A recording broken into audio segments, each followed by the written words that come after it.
श्रीमद् भागवत महापुराण के अष्टम स्कंद के 13वें अध्याय में श्री सुखदेव जी महाराज 8 मनवंतरों की अद्भुत कथा का वर्णन करते हैं और 14वें अध्याय में इंद्र सहित देवताओं का वृत्तांत आता है, जहां उनके कर्म और कार्यों का दिव्य रहस्य प्रकट होता है। आइए सुनते हैं इन पावन प्रसंगों की कथा शुरू करने से पहले आपको वीडियो को लाइक करना है और चैनल को सब्सक्राइब भी करना है। आइए कथा शुरू करें। ओम नमो भगवते वासुदेवाय नमः। श्री गणेशाय नमः।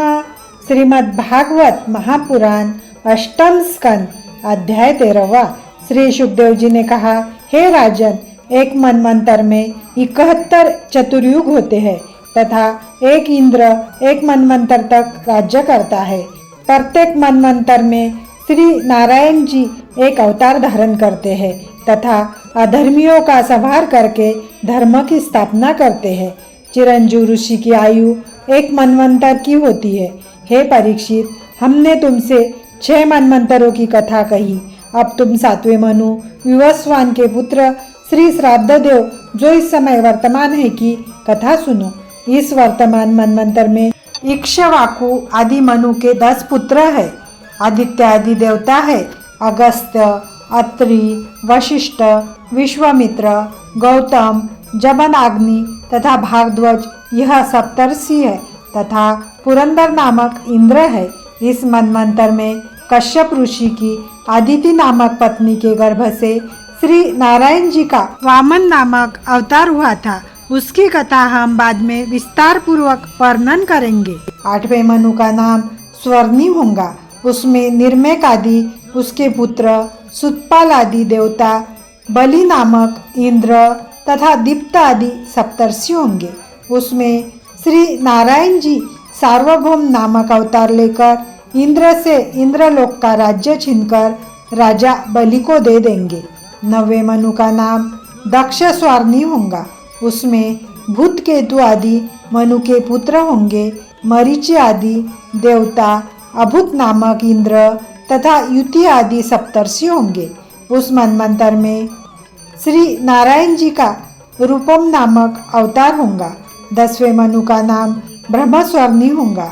उसमें भूषण आदि मनु के पुत्र, हविष्मंत आदि सप्तर्षि, सत्य आदि देवता तथा स्वयंभू नामक इंद्र होगा। तब श्री नारायण जी अमूर्ति नामक अवतार ग्रहण करेंगे। 11वें मनु का नाम धर्म स्वर्णी होगा। उसमें अनानत आदि मनु के पुत्र, विहंगम आदि देवता, वेद्रुत नामक इंद्र तथा अरुण आदि सप्तर्षि होंगे। तब श्री नारायण जी धर्म सेतु नामक अवतार ग्रहण करेंगे। 12वें मनु का नाम रुद्र सावर्णी होगा। उसमें देव वामन आदि मनु के पुत्र, राजस्थामा नामक इंद्र, हरित आदि देवता तथा तपमूर्ति आदि सप्तर्षि होंगे।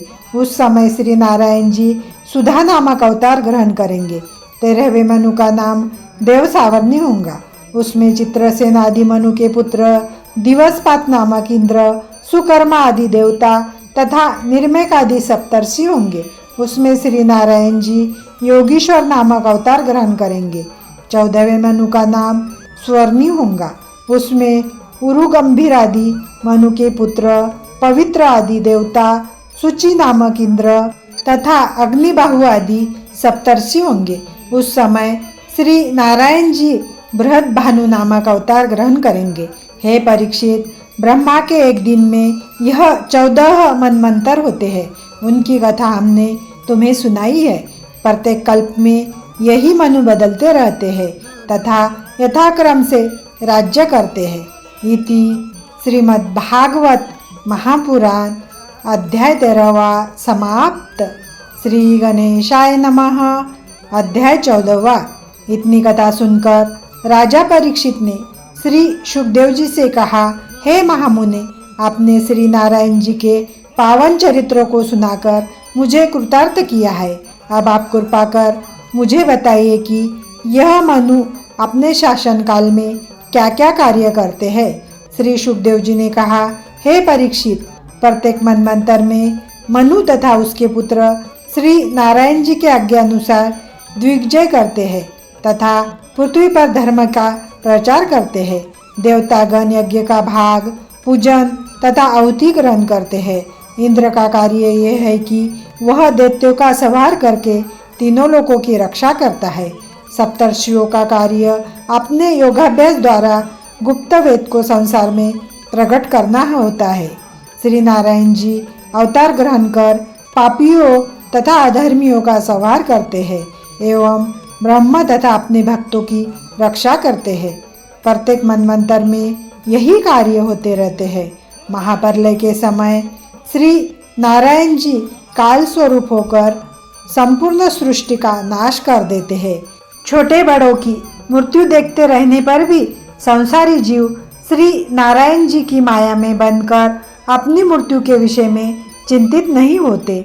जिस प्रकार तालाब का पानी प्रतिदिन सूखता रहता है परंतु पता नहीं चलता, उसी प्रकार मनुष्य की आयु निरंतर घटती रहती है, फिर भी वह अपनी मृत्यु का भय न मानकर परलोक की चिंता नहीं करता। मनुष्य को उचित है कि वह अपनी मृत्यु का भय मानकर अकर्म न करे तथा दिन रात श्री नारायण जी का स्मरण करता रहे, जिससे उसका परलोक सुधर जाए। इतनी कथा सुनाकर श्री सुखदेव जी ने कहा, हे परीक्षित, जो मनुष्य 14 मनवंतरों की कथा सुनकर प्रातःकाल उनका ध्यान धरते हैं, उन्हें धर्म तथा ज्ञान की प्राप्ति होती है। देवता आदि श्री नारायण जी की शक्ति है, अंत उनका स्मरण करने से भी पाप नष्ट हो जाता है। इति श्रीमद्भागवत महापुराण सुखसागर कथा अष्टम स्कंद अध्याय 14वां समाप्त। आगे की कथा आपको अगले वीडियो में पढ़ने को मिलेगी।